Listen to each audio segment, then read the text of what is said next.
thing. Can y'all see that okay? Great, thanks, Shannon.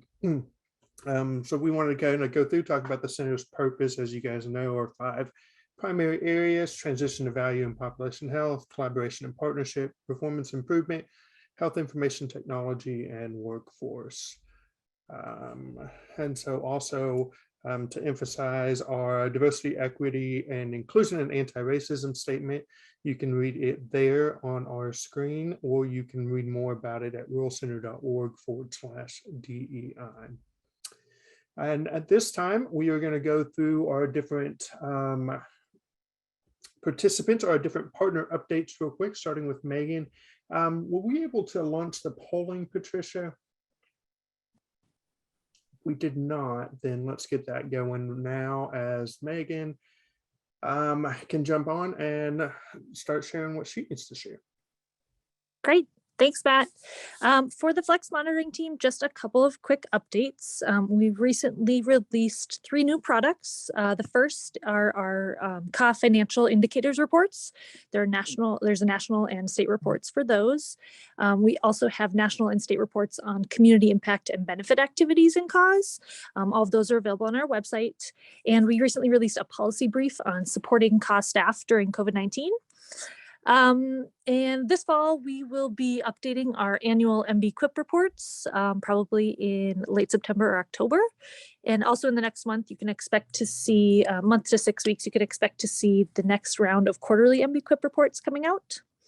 And we'll also have a few other products coming out this fall, so look out for those emails.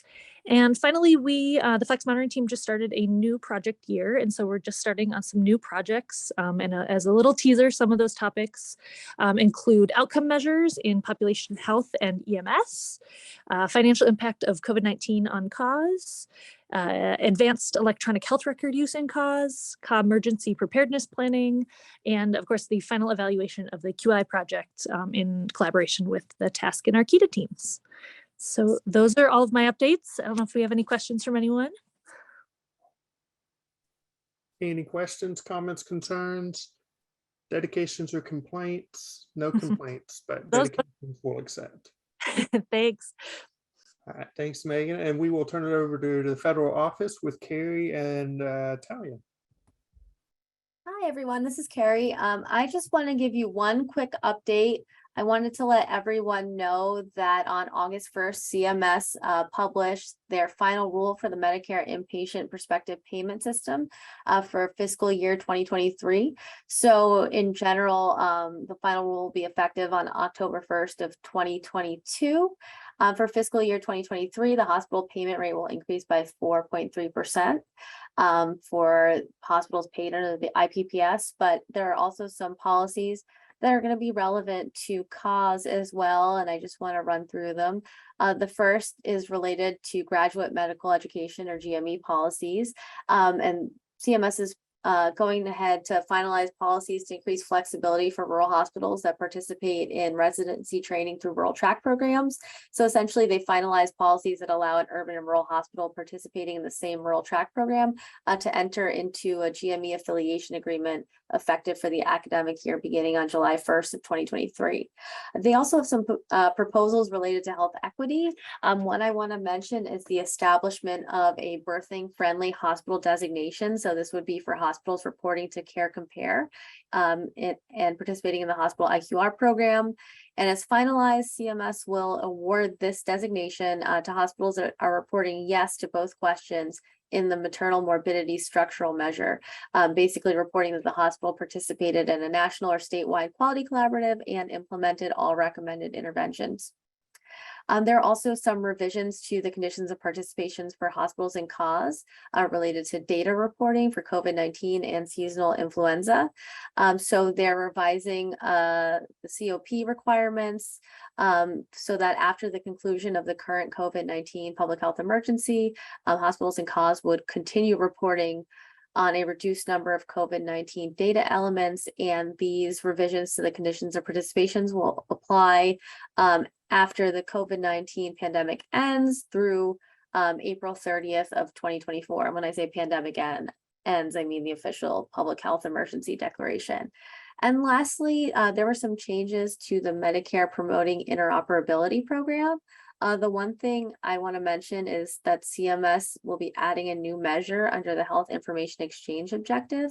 This will be a yes/no attestation measure that will begin for reporting in calendar year 2023.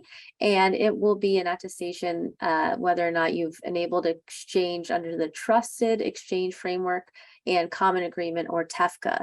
And the TEFCA is an initiative out of the Office for the National Coordinator for Health IT to establish a universal floor for interoperability across the country. So I'll stop there. If folks have any questions, I'm happy to take them now, or you can always reach out to me at any time.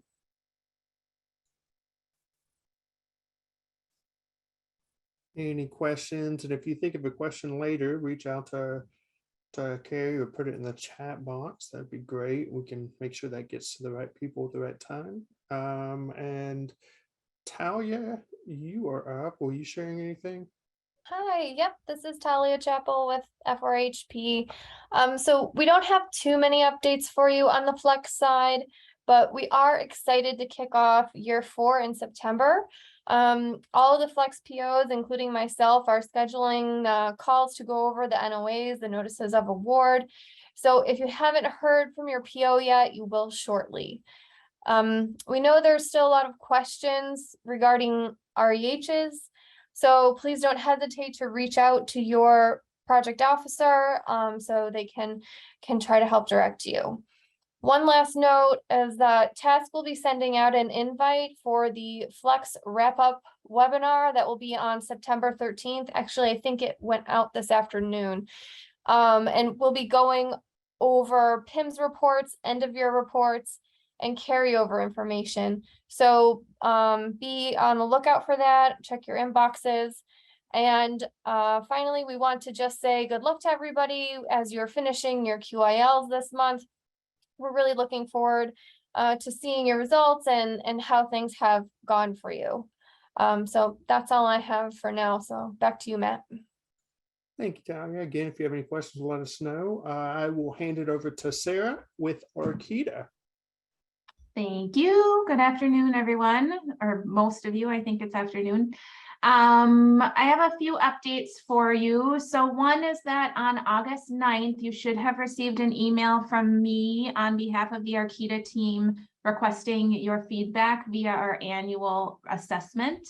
So if you have not completed that yet, please take a look. And if you need me to send it to you again, please let me know. You can drop me a note in the chat or send me an email. And we're asking for folks to complete that by August 26th. So you have about a week or so left to be able to gather your information from your team and complete that on their behalf. That would be much appreciated. It helps us inform what we do going forward and how we alter our resources and our technical assistance provision to meet your needs. We do have an MBQuip virtual knowledge group coming up on September 15th. I'm going to drop the registration link to that in the chat in just a moment. If you remember at the Flex Reverse site visit, Laura gave an update at the MBQuip award session, noting that some of the federal partners have been talking about the possibility of a pilot to do a national quality assessment. And so we are going to continue that discussion at the September 15th VKG. If you had previously registered for that event, you should have received a notice from Zoom that it's been extended from 60 minutes to 90 minutes. So make sure that as you look at your calendar, you have the full 90 minutes held as possible. If you haven't registered yet, again, I'll post the link in the chat when I'm done with my updates here so that you can go ahead and get registered and be watching for an update from me sometime early next week that outlines more of what to expect during that session and a question or two to be thinking about in advance. We just wrapped up moments ago our final QIL for the year. So thank you to all of you who have been actively participating in the Quality Innovation Labs, which were in support of your QI projects.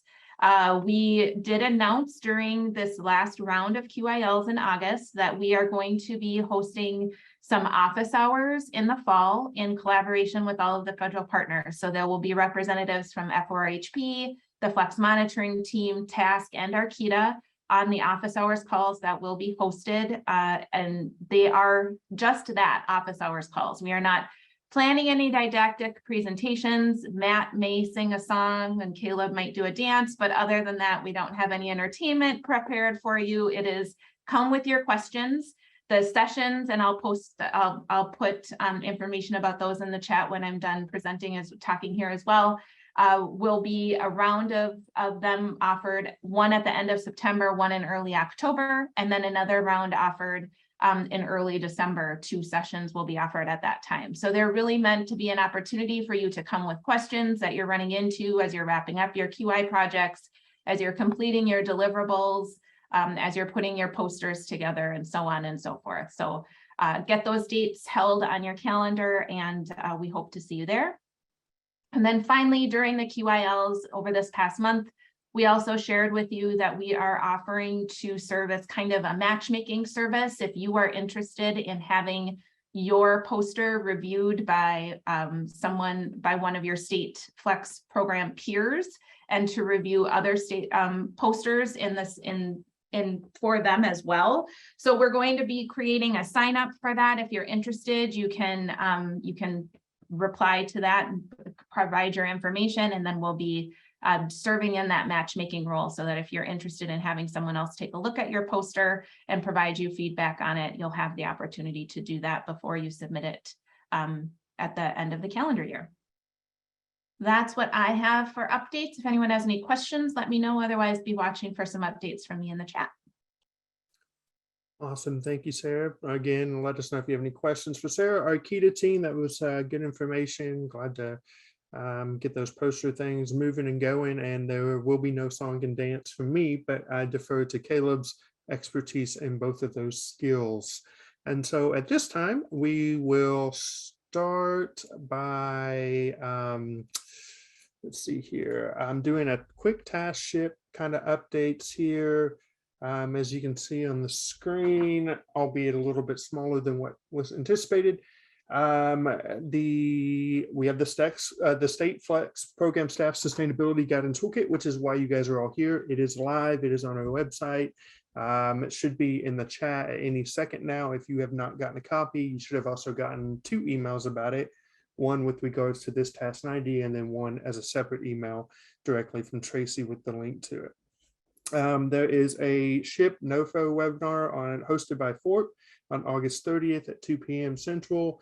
That is a FORHP webinar. We'll be on it, but you'll probably not want to miss that about new information. It's a competitive cycle, so we'll probably want to make sure you're on that if you are also a SHIP coordinator. On August 29th, we have the National Rural HIT Coalition Public Health Infrastructure Modernization conversation and webinar. That is also at 2 p.m.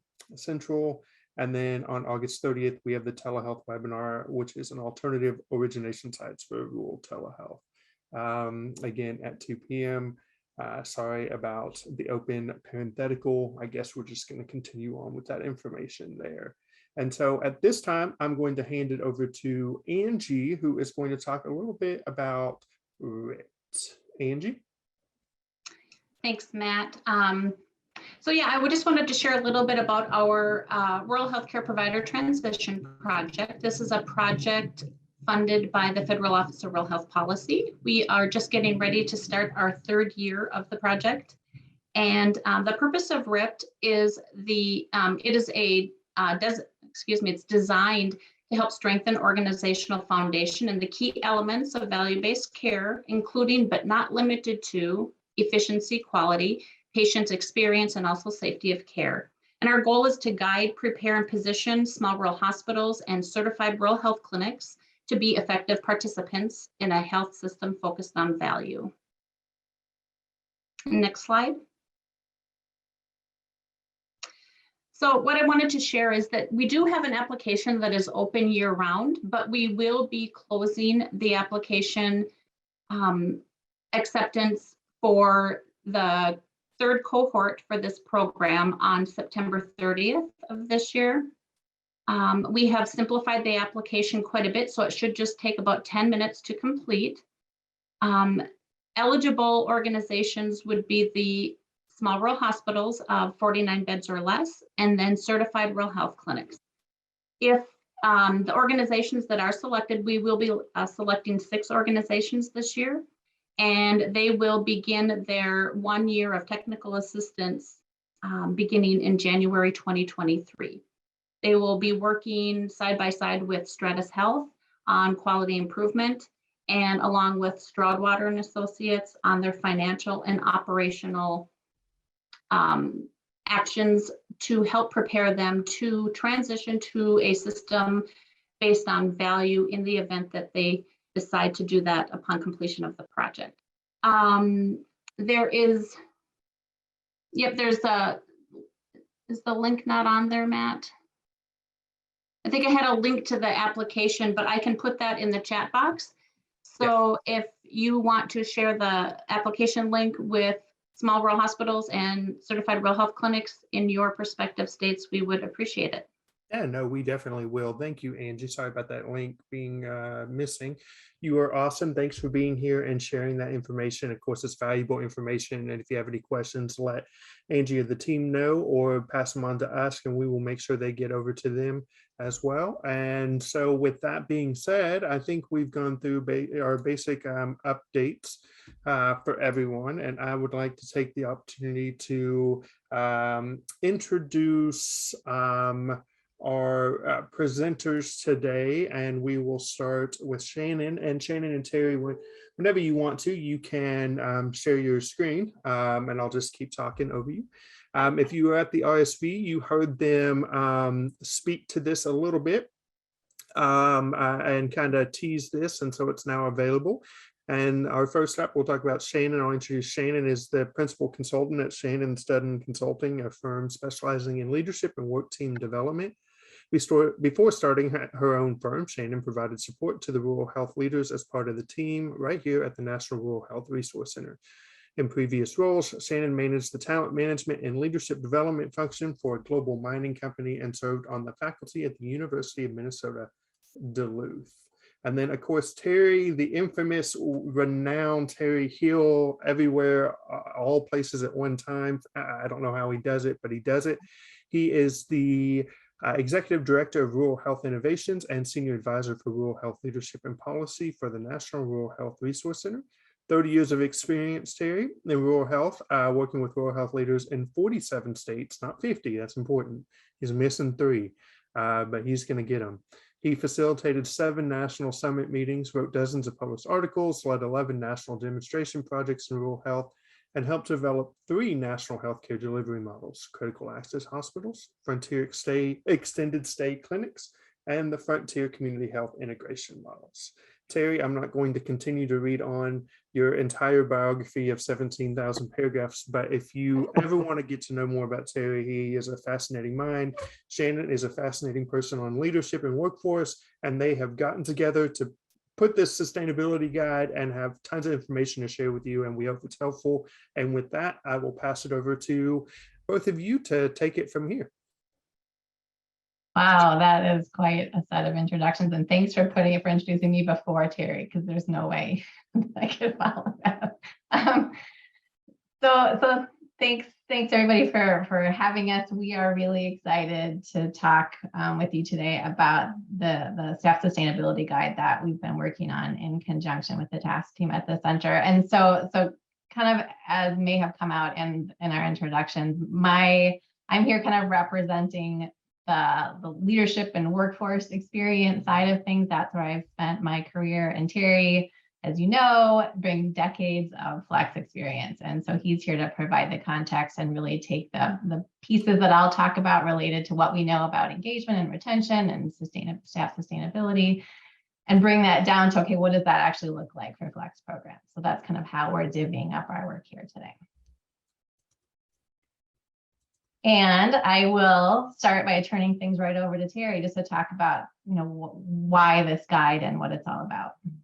And before I do that, I'd just like to just add a little bit of promotion for what Angie talked about. The RIP program is basically free technical assistance and support from groups like Stroudwater, Stratus, etc. So do please think of, if there are any hospitals in your state that might need some extra help, this is just perfect for them. And we generally don't fill our quota every year. I know COVID is difficult here, etc. But if you have a hospital that you think needs some extra support here from financial quality or movement into value population health, do kind of look to this really valuable resource. Okay, I'm going to talk about kind of the challenge we're experiencing right now, and the numbers really tell the story here. Between 2017 and 2021, 48% of our state flex coordinators turned over. Now, you folks that are on this call, particularly state flex coordinators, you are the heart of this program. You are the most important element. TASC can support you. The federal office can help give you money and then support you as well. But the flex coordinators really drive this program. And that type of turnover has been problematic from the very beginning of our program. We've seen a greater turnover recently, but it's always been a problem with the staff turnover. I would say that this job is about as complex as you're ever going to have. So if you're going to leave it, I'm going to argue that it's probably going to be less complex than this job. We have a very complex environment. We're asking as a program that you have some core capabilities. We talked about that at the RSV, but not all at the same time. Matt's advocated, and I think very intelligently, and maybe we should start with like a core and then kind of move out from there, etc. But that's a lot of things to know something about. Now, if you don't know about it, we're hoping that you reach out to TASC or to the federal office, or that you have experts around that can help you with this. But there's absolutely no question about the fact it's a complex program, and it's a steep learning curve. And again, one of the things we encourage here at TASC is do not beat yourself up if it doesn't take you a couple of years to really feel comfortable with all of these various elements. There's a lot of uncertainty in terms of our environment, and that's the other thing. So on top of everything else, we now put COVID and the pandemic as a part of our challenge here. And one of the things that I believe very firmly is I love this program, and I think it's one of the best federal programs for rural health that we have. But when we don't have that sustainability of staff, we see there's a lot of unspent funding. We simply can't spend it in time to get the full worth of our program. And then also we have service disruption. So again, important work. Our work has an impact, if not directly, then definitely indirectly, on millions of rural citizens across the United States. So that service disruption is something that we think actually needs to be addressed. And as we talked to the Federal Office of Rural Health Policy and we thought about it, we came up with some ideas. Next slide.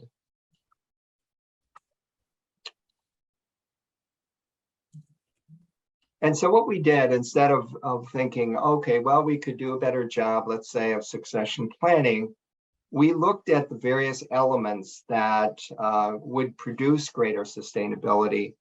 And particularly with Shannon's leadership here, she's truly just a remarkable talent in terms of helping organizations with their leadership and their staff sustainability.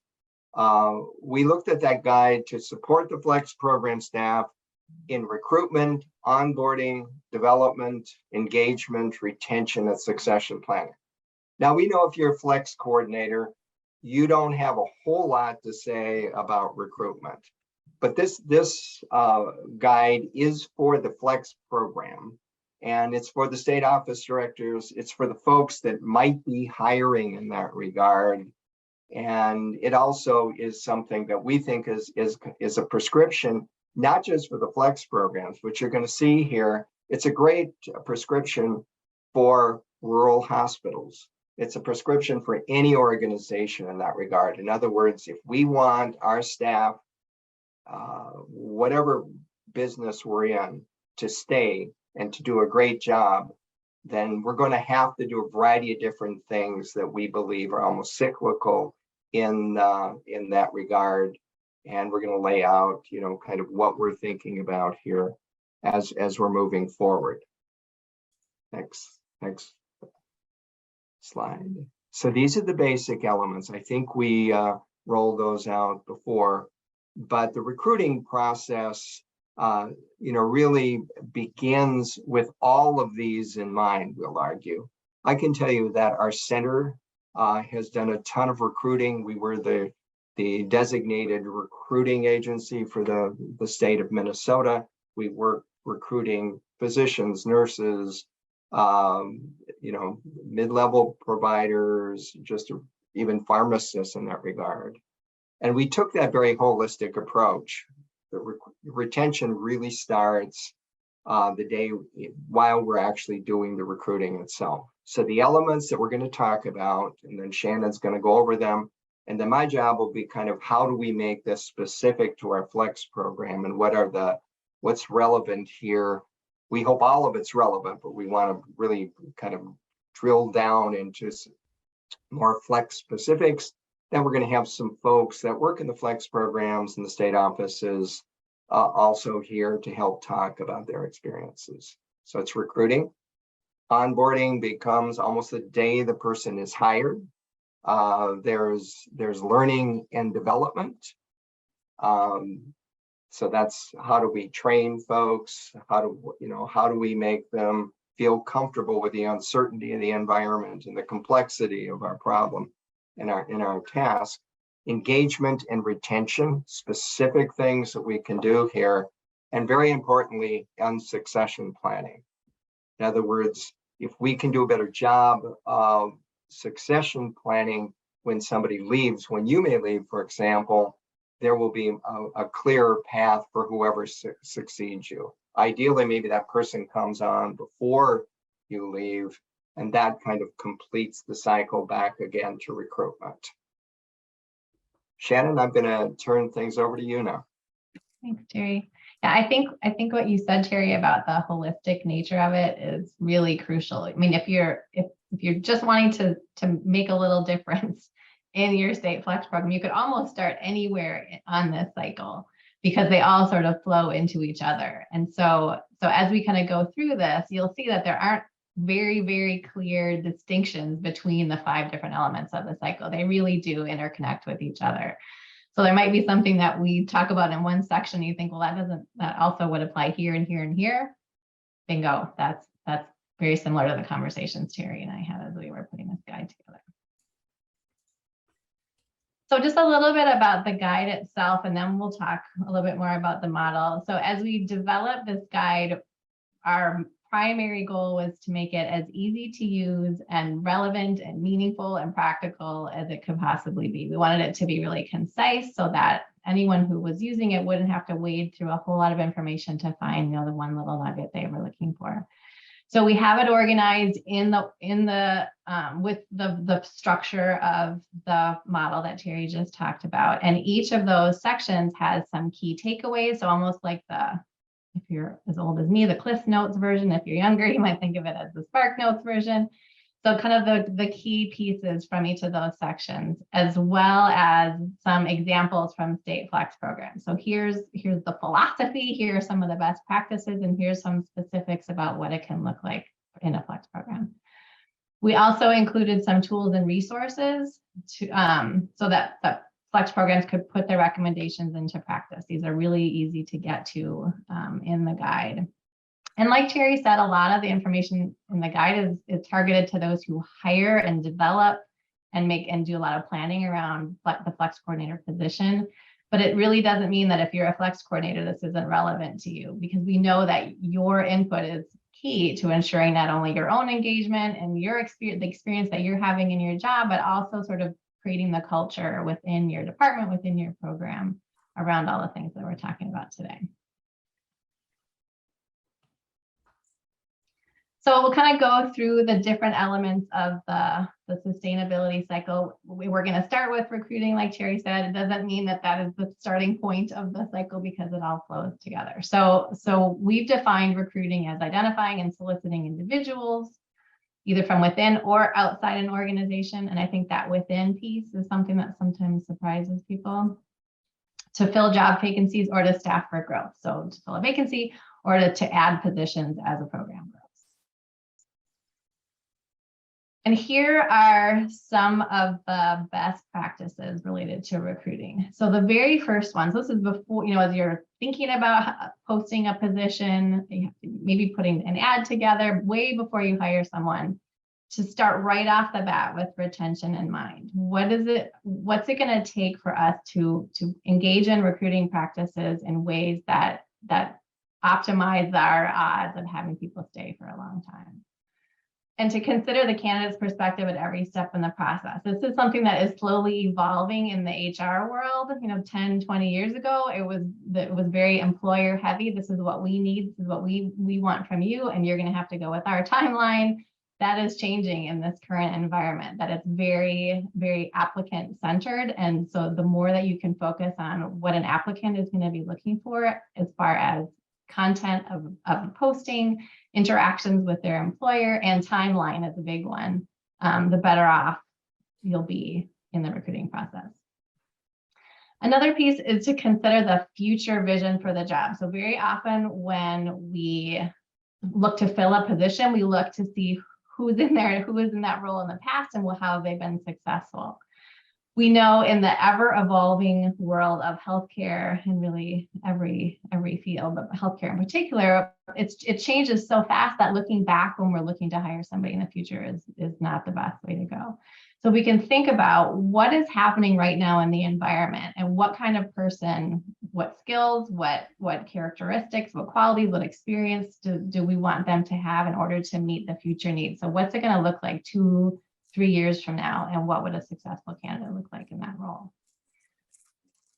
Also, another best practice, and this is getting a lot of airtime and press time right now, is to really think carefully about job requirements. Again, we often look back in the past of what have we required before, and we'll just kind of default to putting that in our new posting. But a lot of employers have been reevaluating that to think really carefully, what do we really need someone to have in this position? And there are a lot of employers who are rethinking education requirements. So thinking about, do people really need a graduate degree? Do people really need a bachelor's degree? Or is it really more about the experience, the knowledge, their personal traits that's going to make them successful? Planning ahead, we know sometimes there are limitations to that, but the more that you can plan ahead to make things as streamlined as possible, applicants are losing patience and getting offers from other employers throughout the process. And so the more streamlined you can make it, the better.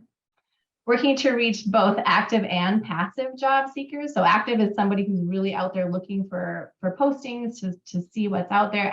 Passive job seekers may be pretty content in their job, but are considered passive seekers when there's someone who could maybe be convinced to go somewhere. And social media is a good place to reach passive job seekers, but primarily referrals. And so the more that you can get the word out to people in your network, in your contact list, that a job opening might be coming, or a job opening actually exists, the more likely you are to reach passive job seekers as well. And then just being transparent about the job's challenges and rewards. Sometimes we tend, when we're hiring someone, to kind of advertise and pump up the job without necessarily presenting all like a really realistic view of the job and the challenges, as well as the positive side. So when people get into the position, sometimes they're really surprised to find out some of the things that are more difficult about it. So the more you can be upfront about that in the beginning, it may turn some people away early on before they get into the role, but that's okay because it saves a lot of time and money on the back end. Anything to add to this, Terry?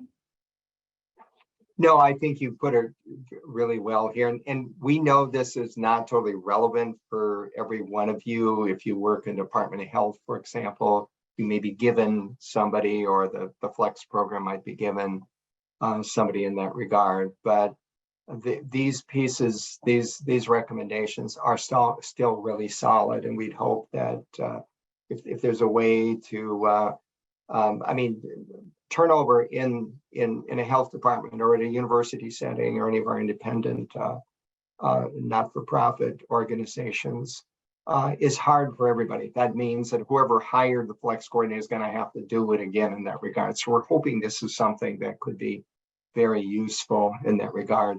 You know, it's interesting. I had the pleasure last week of working with Nancy Joe in Nebraska in 3 workshops for her mostly board members and other hospital leaders.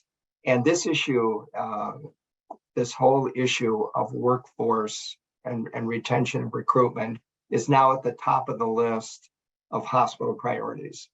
And as we talked about this with them, because they wanted to talk about, okay, what do you know about how can we get more staff? How can we get more nurses, et cetera? You know, we tried to encourage them to think more holistically about that. Recruitment is absolutely and tremendously important, but we've got to make sure we're retaining the nurses, the therapists, the staff that we have already. And so we try to get them again to think in this more cyclical terms, this more, you know, the broader context here, because we got to keep the people that we have, and then we can do the recruitment as kind of an add-on as well. Okay. So we're going to ask you guys to think about this as well. So as we thought about, okay, what are the kind of the key flex candidate characteristics? So you guys know this better than anybody because you're them in many cases.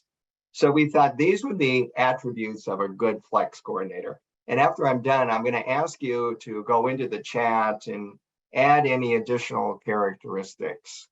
Like I don't have brave up there, for example. You got to be brave to go out to a rural hospital and you know, especially for the first time and meet the leaders, et cetera. But these are the ones we came up with. Flexible and curious. You know, it's like so many things happen, we change, et cetera. This is not the, you know, we're going to carve this out and then there's a clear path to follow every single year. So you got to be flexible. Comfortable with uncertainty, absolutely is going to be crucial here. Ready for that steep learning curve that I already talked about. This is going to be, you know, difficult, but in essence, it's going to give you a base of knowledge. Just think of the experience that you're going to acquire working in all of these areas. Strong communication skills, you know, just being able to communicate not only with hospital folks, but increasingly with community folks, with telehealth providers, et cetera. You've got to be able to speak the language of quality as well as finance to some degree. So communication is key. Comfortable meeting new people. I know of many of you go out virtually every year to your rural hospitals. If you don't do it all in 1 year. Many of you try to do it at least. You get out there every few years at least. Experience working with hospitals in clinics. This can be really imposing. We absolutely recognize that. And consequently, I think we stand, particularly within TASC, to help you perhaps with that, making sure that whatever you're telling these hospital and clinic folks is creditable and you know that it's on target. Familiarity with rural communities. If you've grown up in a rural community, it really gives you a nice advantage here, or at least to have spent some time in rural. And if you haven't, then you get on the road and you see the communities. Either that's going to take you a long distance, like in Montana or North Dakota, for example, or some of them may be closer, and so you're going out there to these rural communities, and you're finding they're all different in some ways.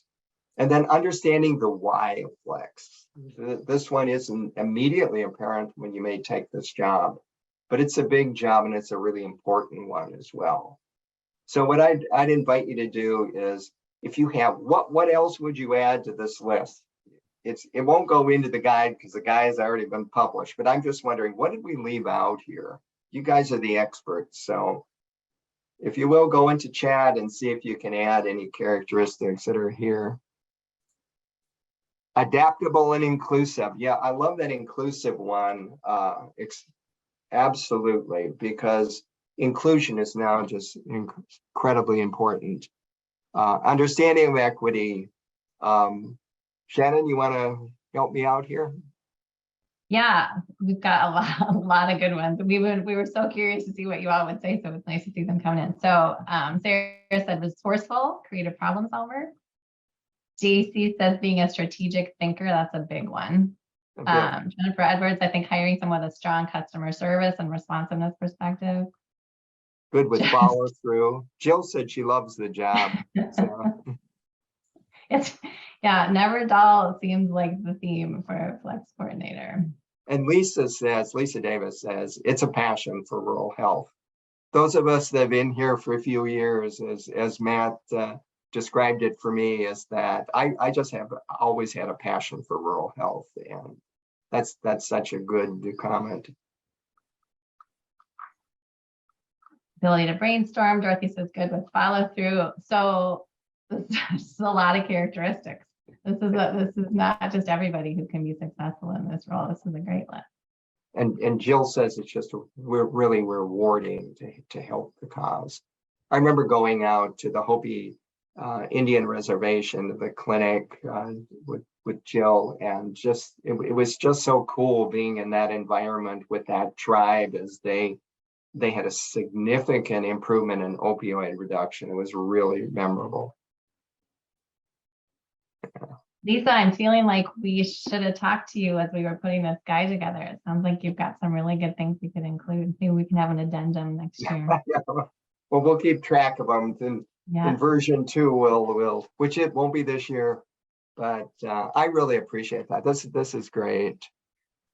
And just like seeing some of the things that are coming through here, I think illustrates how valuable it can be for state offices and flex coordinators in different states to be talking to each other and learning about how this is happening in other organizations. Like Lisa, you said, great mentorship and training through succession planning. That's not something that everybody has thought about, has the capacity to do. And so I think anything that you could share with folks would be wonderful to hear about.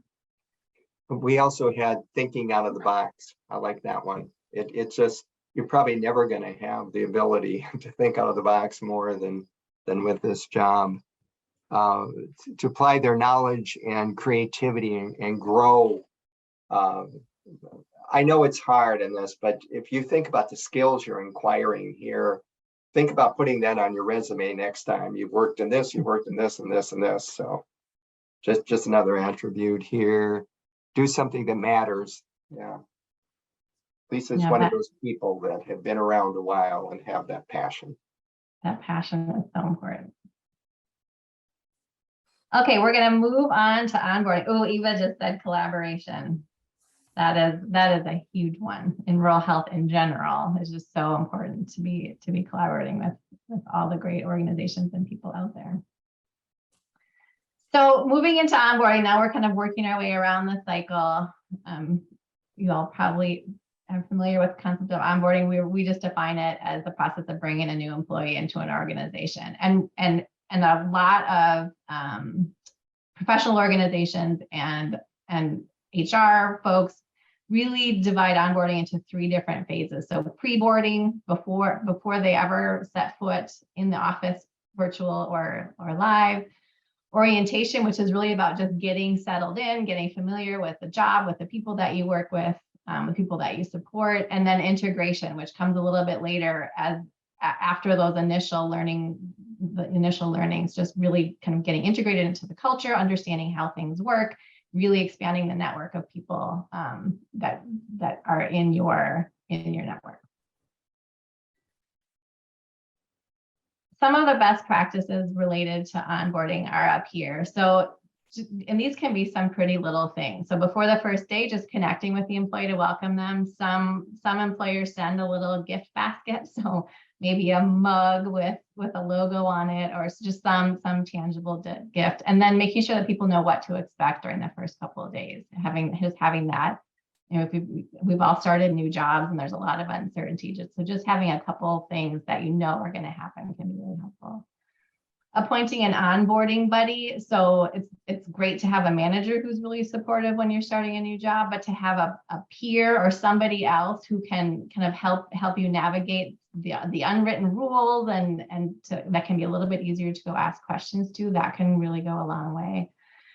Developing and sharing a detailed plan for the first weeks on the job, again, just to minimize some of that uncertainty. And a really important one is to intersperse learning with reflection and work time. So when you're new in a role, it's information overload, and there's so much to take in and learn in any job, let alone in the flex coordinator job, which just takes that to a different level. And so being able to break those up in a little bit, give people a little bit of time just to reflect, absorb some of what has just the information that's come in, do a little bit of work, so to feel a little bit productive in those early days can make the onboarding experience much more meaningful and digestible.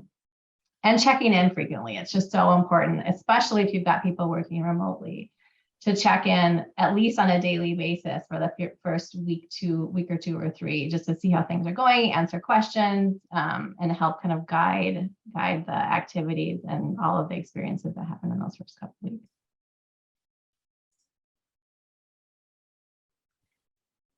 One thing, go ahead, Terry. No, you go ahead. I'll follow.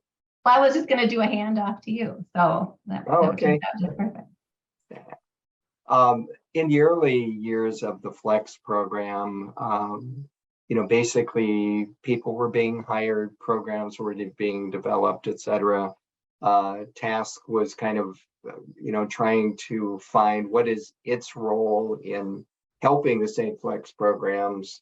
There's no more important thing that we do. I mean, in fact, it's the reason we exist is to support you folks in that regard. And so we came up with the idea of putting together workshops that would be for new Flex program staff and occasionally for seasoned staff, which has been really great recently, where folks can come in and really we help to provide an orientation and basic education about every major aspect of the Flex program. So we get folks like Ralph Llewellyn, the financial consultant, to come by and talk about Finance 101. So you folks have probably all been a part of this. Ideally, this is going to be available to you. We do it twice a year. And so we never go more than 6 months or so before we provide this opportunity for folks. And before it was to come into Duluth, and Duluth's not a terribly easy place to come. But we saw there were really advantages to kind of impose on people to get here, and then to take an opportunity for us to meet other Flex program people in person. And what's really important from TASC standpoint, so that we get to know you. It makes it easier if you need our help to call Nicole, for example, because you met her in Duluth. Or more recently, now we've been doing this from a virtual standpoint, but still it's the same. It's like it's not as good, believe me, but you're still going to feel more comfortable calling Nicole or calling Matt. If you have met them in this program, you've worked with them, they promise to help you, etc. So we hope that this is an important kind of resource for onboarding. It also allows new Flex program staff to meet and get to know, like I said, each other. So we really encourage these cohorts of you folks knowing each other, feeling comfortable, maybe calling staff, but maybe you met that person, the new person from North Carolina. So you want to find out more. Maybe you've particularly where we're in Duluth, we would all go out to dinner together, and these workshops, particularly when they're in person, have been fun. And we've also really been appreciative of the fact that we've always been able to get one of the experienced Flex coordinators to come in and really act as that content experts. Caleb, as many of you know, was a flex coordinator before, so it's always been a strength for him.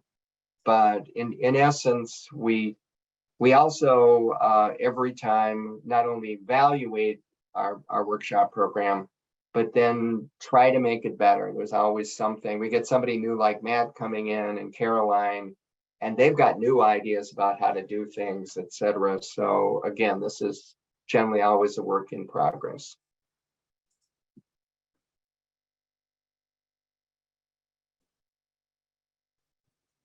Making sure I'm unmuted here. So next around the cycle is learning and development, which is a topic near and dear to my heart. And learning and development is really just all about empowering employees' growth, developing knowledge, skills, and capabilities to drive business performance, but it also drives engagement, which we'll talk about in a minute. Some of the best practices related to learning and development that are called out in the guide are up here on screen. So a lot of times when we think about learning and development, we think about sitting in the classroom, attending a conference, some of that formal learning side of things. But formal learning is only one option among many. We saw Lisa in the chat talk about mentoring. Mentoring is an invaluable form of learning for people. So it can help grow people's knowledge as well as their confidence and building relationships and sort of all of the underlying things that maybe you don't get from a formal leadership program, but can get the tips and best practices from someone who's walked in those shoes. On the job experience is another really big one. If you think about, well, we don't have a budget for training. Well, there are usually a lot of different experiences that you can provide somebody on the job that kind of stretch their capabilities, challenge them a little bit, and help them learn in the process. Even something as simple as providing regular feedback can really go a long way toward helping someone learn and grow in their career. We talked about coaching and mentoring, and then formal mentoring, formal learning, of course, is a part of the big picture. And one really nice thing about it, one really big advantage of formal learning is not just knowledge increase, but providing the opportunity to network with other people and to learn from each other. So if you've attended a conference or any kind of a formal training program, that's usually a big part of it, is just talking to other people who do something similar to you and learning from them as well and building relationships that way.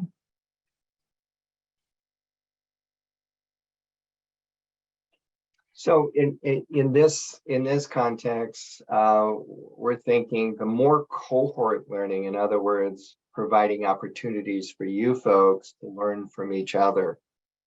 There's been discussion, and I think we're going to move towards perhaps the more experienced flex programs, perhaps working together as a cohort. Perhaps it'd be a cohort of states that have a lot of critical access hospitals, etc. So again, we've had a lot of recommendations on this. It's just what we have found, and I'll tell you, this is exactly the same thing with hospitals.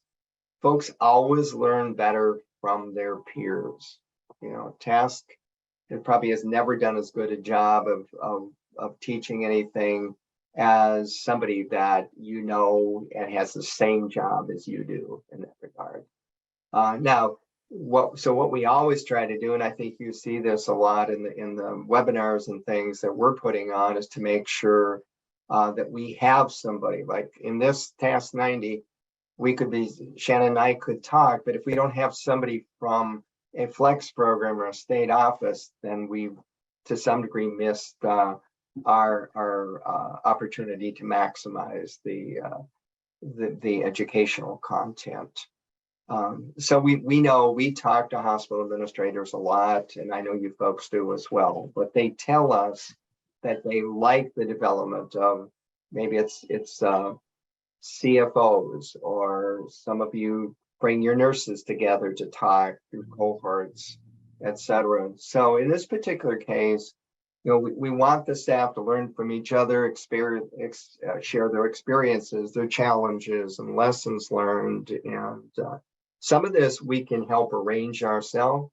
Some of this we would encourage you folks to do, you know, with with other states, you guys take the initiative. If it's a brand new set of flex program staff, perhaps they've developed some cohort out of our workshop, and now are meeting every couple months or every month or something of that nature, so they can support each other as well. And again, TASC can help you identify other states that may be a good connection here. And we can help you even if you want us to help you set up those meetings. That's really no problem. But again, I think the best of those meetings come when you guys arrange for this yourself and make sure that they happen periodically.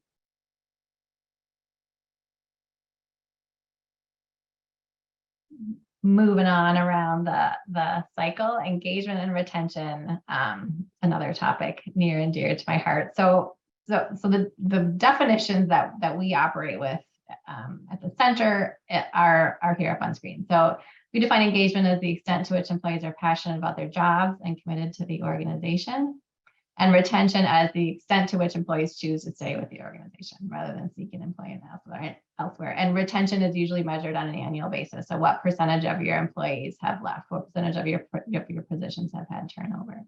We know that engagement leads to retention. Engagement is one of the most critical pieces that promote retention, people staying in their jobs. So then the question becomes, what makes engagement happen?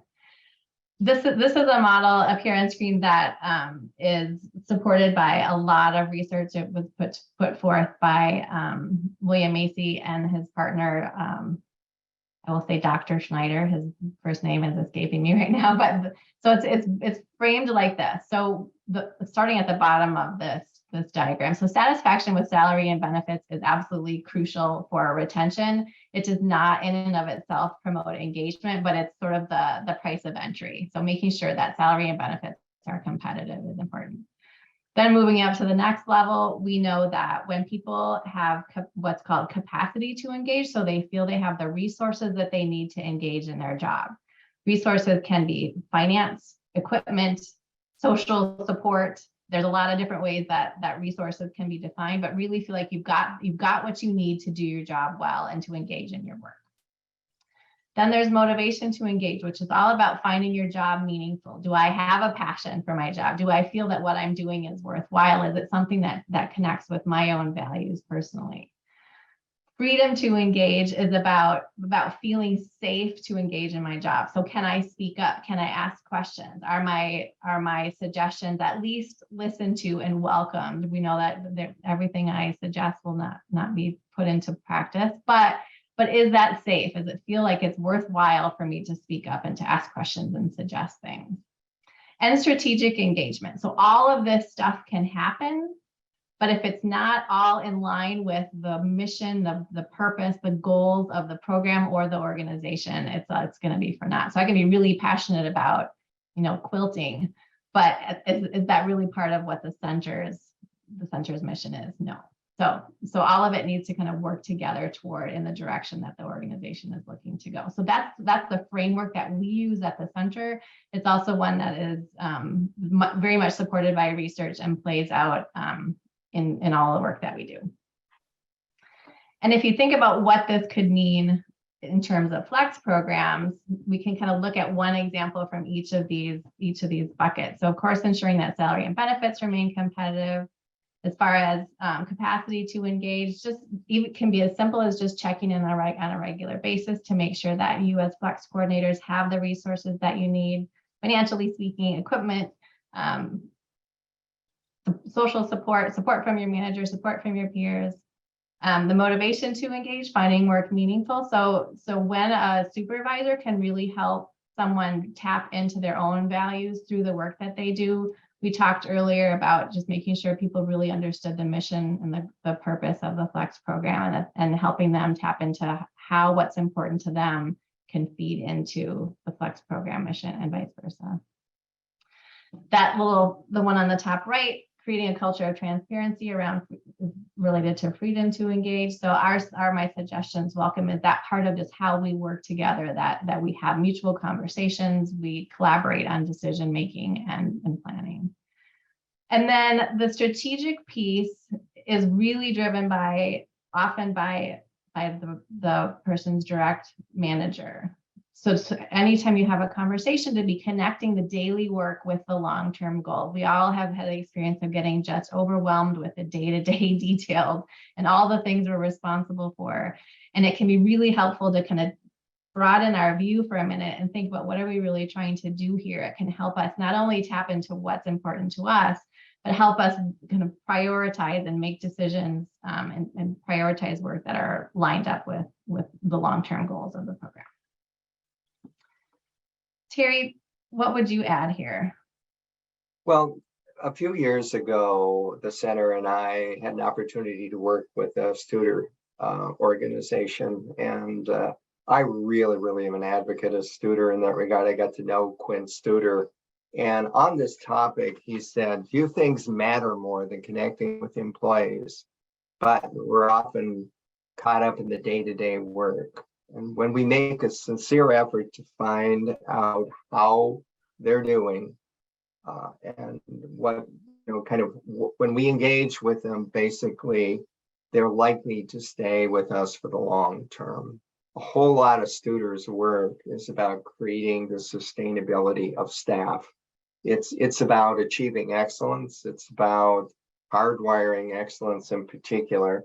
But a great deal of it, and I think the very important aspect of it in this environment is really this staff engagement and just making sure that we're paying attention to the needs of the staff and making sure that they're feeling comfortable. And I'd say this particularly applies to the Flex program because of its complexity.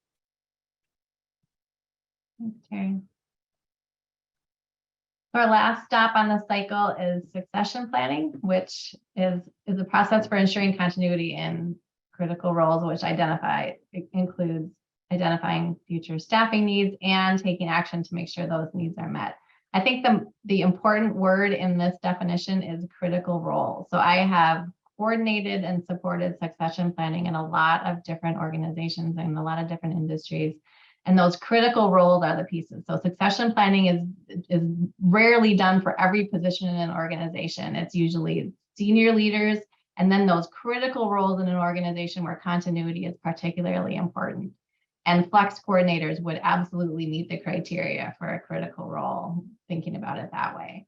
So anything that your organization can do to do some succession planning, it sounds like Lisa may have some experience with this, can really go a long way toward ensuring continuity. And what we know, so the reason this kind of becomes a cycle is what we know is when succession planning is really well done, recruiting is so much easier because a lot of the legwork, a lot of the hard work has already been done. Because so you can, the hiring outcomes tend to be better when succession planning is already in place. Let me start to recruit. So here's what the process looks like. So the first step in succession planning is really thinking about what are the job requirements. So some of this stuff might sound familiar to what we talked about in the recruiting phase of things. So what are the requirements of the job? What are the characteristics of successful candidates?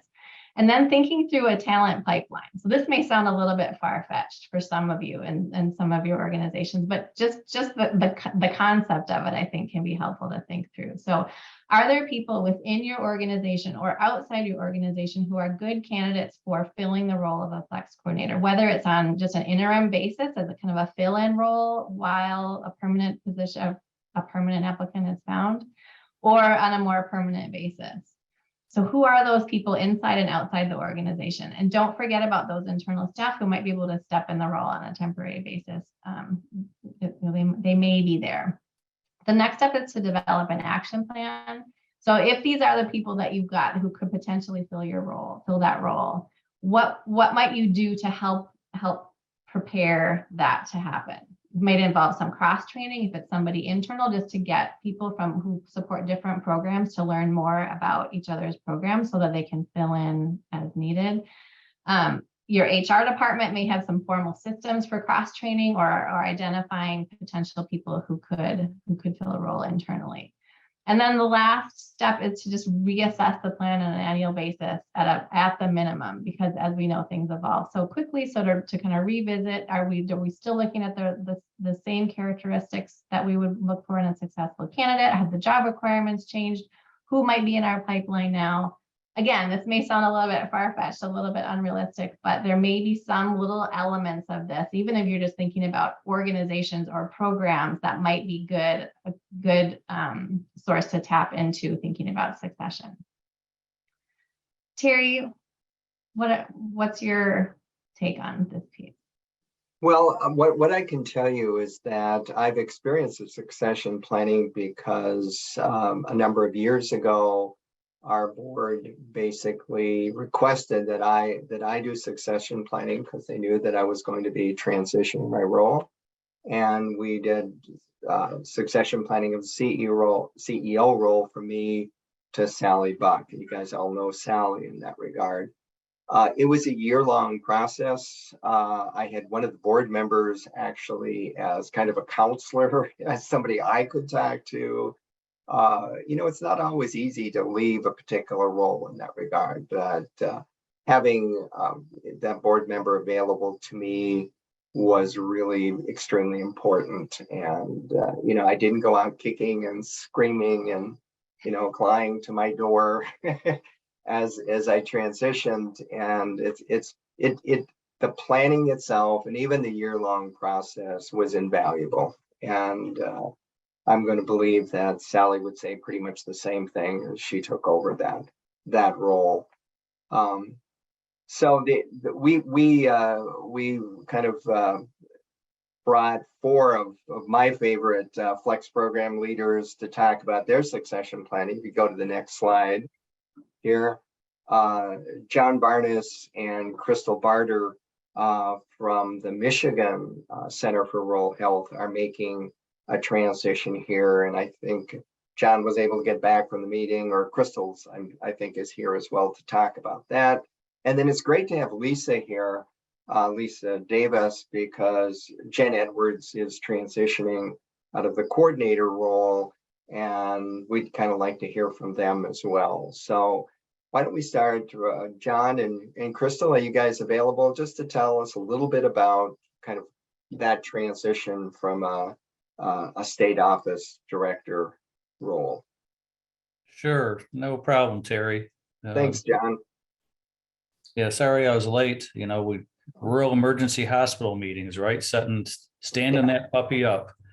So, yeah, succession planning. It's something that we've probably all studied, in your bachelor's or master's programs, but really big deal until you have to start thinking about it. You read about it in maybe a business article or, see it in a magazine about some transition, some succession planning.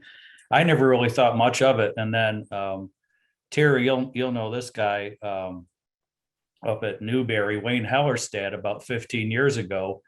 It went through succession planning with Scott Pillion. And I'd never really, eyed any of these. And we were at one of our conferences. And so we sat down and the three of us were talking about how, they were going through it. It's going to be a 18-month process. It's, a fairly long runway for Scott to land and take over. And it went without a hitch and it went very well. And then we saw a couple more at St. Ignace with Rod Nelson to Karen Cheeseman. And then with Chuck Bianchi to Duke Anderson at Hillsdale. So it was about 18 months ago, I started thinking about, I'm over, now I'm close to my mid 60s and, the board and staff have really built something substantial here at the Michigan Center for Rural Health. And, I don't want to get screwed up. And so I started thinking about, pretty much what Shannon was just describing on succession planning. Is it external, internal? How do you find these things? And it was really pretty easy for me that Crystal in our office has been with us at that point about 18 months ago, about 11 years. And she's touched every program. And that's important because you know what is needed for the organization. And so I chatted with Duke and said, how did you go about it? And he kind of laid out his plan, his template, and I looked at it. And he coached me up on it. And then so I spoke to my board, and they required some things for me that Duke said that they would. And so I was prepared, and it went without a hitch. The board approved Crystal to be my successor when I'm ready to go. And we have a contract assigned, and she's agreed to it. And so what we're doing now is what Shannon kind of went through, which was you start pushing things over to her so she's ready and has an idea of some of the things that she doesn't know that I'm doing as the executive director. So now she's becoming more engaged with our board of directors. She's, this year she went through some of the auditing processes with the auditor, in preparation, all those really fun things that, I get to do. And she needs to learn those things too.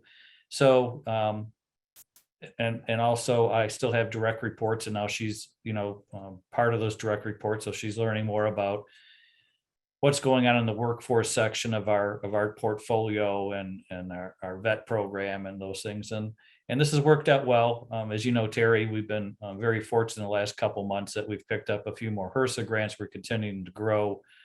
When she came on board, we were 5 people. She made 6, and now on September 5th, on Labor Day, we'll be up to 16 staff. So we're still, in the world of the size of a organization, small, but in the world of a state office, pretty substantial. We're doing okay, and we're having an impact. And she's perfect for it. She has a huge capacity for knowledge.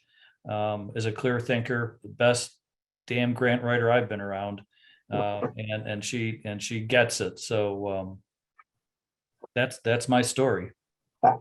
And Crystal had to leave to go to another meeting, so that we tag team these things now. Okay, great. Thank you, John. It's interesting. Wayne Hellerstedt was my board member that taught me as well. So Wayne Hellerstedt was a Michigan hospital administrator, but well, Terry, you'll get to see him when you come to our conference, our critical access hospital conference in November. I invited him to come back. Terrific. Wayne's such a good guy. Okay. Thanks again, John. Welcome. Jen, and I'd also invite Lisa to jump in on this one as well, because you were in a transition period as well. So could you talk a bit what it's been like kind of in that period? Thanks, Terry. I think it would be best if Lisa started this, if you don't Sure. mind, Lisa. Well, Jen is very kind. She's a much better speaker than I am, but I'll tell you what I know. So many of you know Larry Baroner, who was our first flex coordinator, who actually had the position of rural health systems manager and deputy director.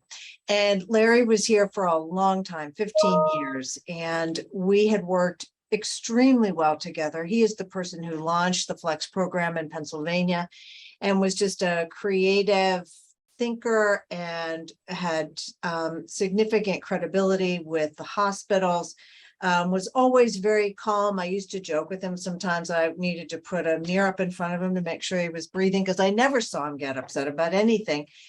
Even when he was threatened to be shot twice in the same community. So, Larry, with all good rights to him, decided to retire. So he went through a phased retirement system here that's available at Penn State.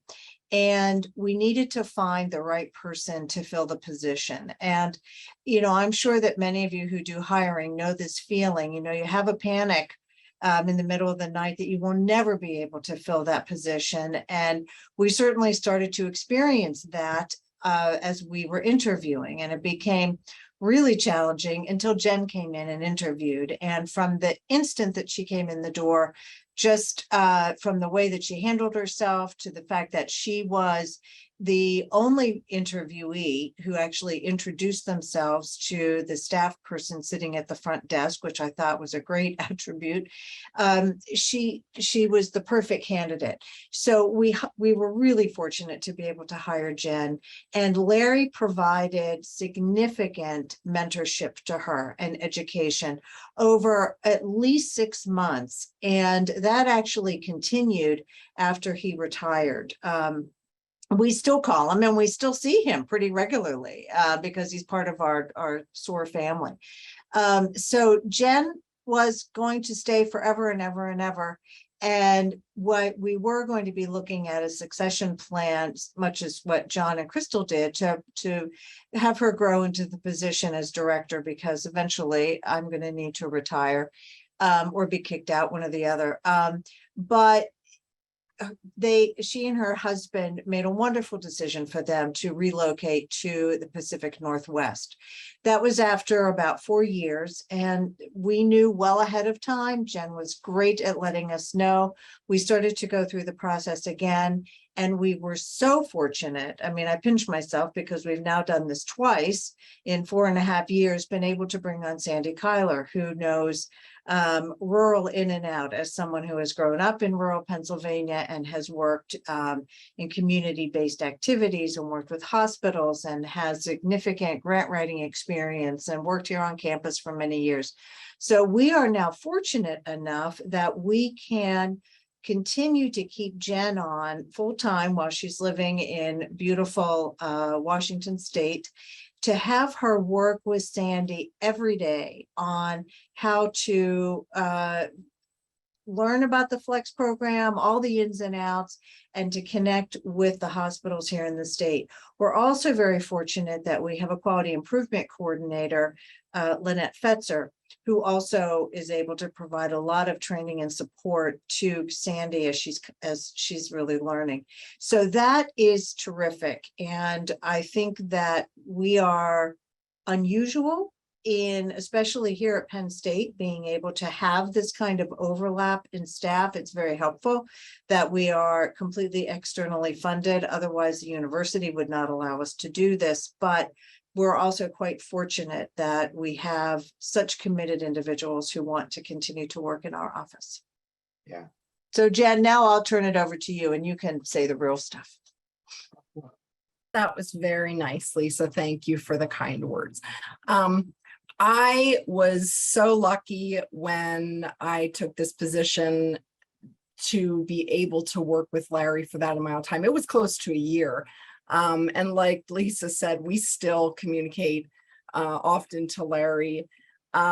So when my husband was getting ready to retire, and, you know, I love this office. I love the people that I work with. And I think, you know, most people feel, you know, a sense of loyalty and a sense of commitment to the job that they're in.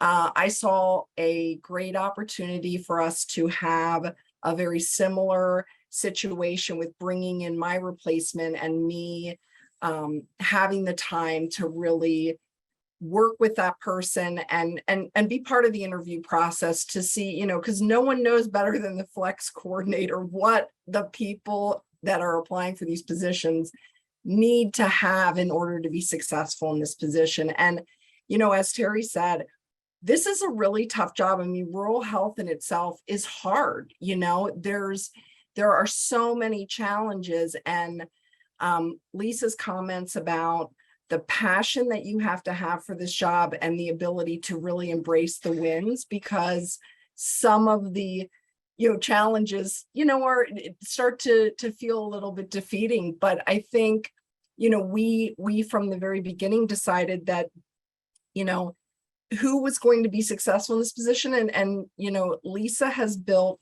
such a fantastic reputation for our office that I cannot tell you how many people, when we do interviews, that come in and say, I have been watching to see if there are any openings for the Pennsylvania Office of Rural Health, and I have always wanted to work there. And so we were so lucky when Sandy came in and she had that feeling, and she really has a passion for rural and really wanted to work with work with our office. So I think that's something else that, build a place where people really want to work, and I think Lisa does such a great job of doing that. I really liked, Terry, what you said in the very, very beginning. I have to admit, then when we had the Flex Reverse site visit and we started talking about Flex program competencies and fundamentals guide, definitely scary for new people to hear that presentation, but a little defeating also for Flex coordinators who have been in that position for a really long time. Only because it is so encompassing, and to see it on paper and to see how many things that you really need to master is extremely intimidating. And one of the things that I really focused on in working with Sandy was, listen, you are going to get so caught up in the day-to-day because there are so many tasks. There's so much reporting. There are so many different things that you need to be working on. But first and foremost, the most important thing you need to do is develop the relationships with your customers, the hospital leadership, the clinic leadership. That was one thing that I felt like when I first started in this position, I was coming into very, very big shoes to fill, with Larry being in this position for so long, that to me, the biggest way to be successful in this position was to establish that trust right off the get-go, and to make sure that when hospitals asked for something, when they had questions, when they needed answers to things, that I was customer service first, be responsive, if you don't know the answer, and they're going to understand that you don't know the answer yet, tell them that you're going to find the answer. Make sure that if we don't know the answer, or even, I would go to Larry for things, even if we don't know that within our office, to the relationships that we have with the partners are so important, and to always follow up and make sure that our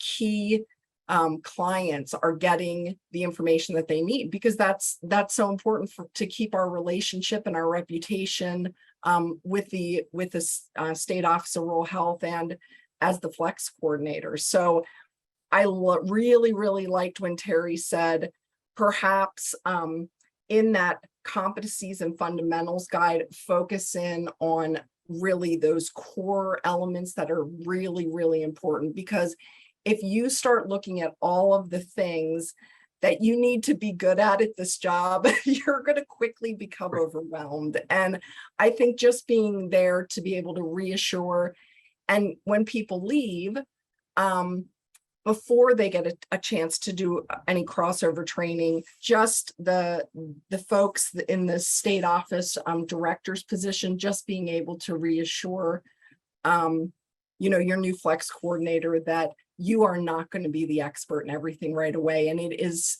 so true. It is going to take years.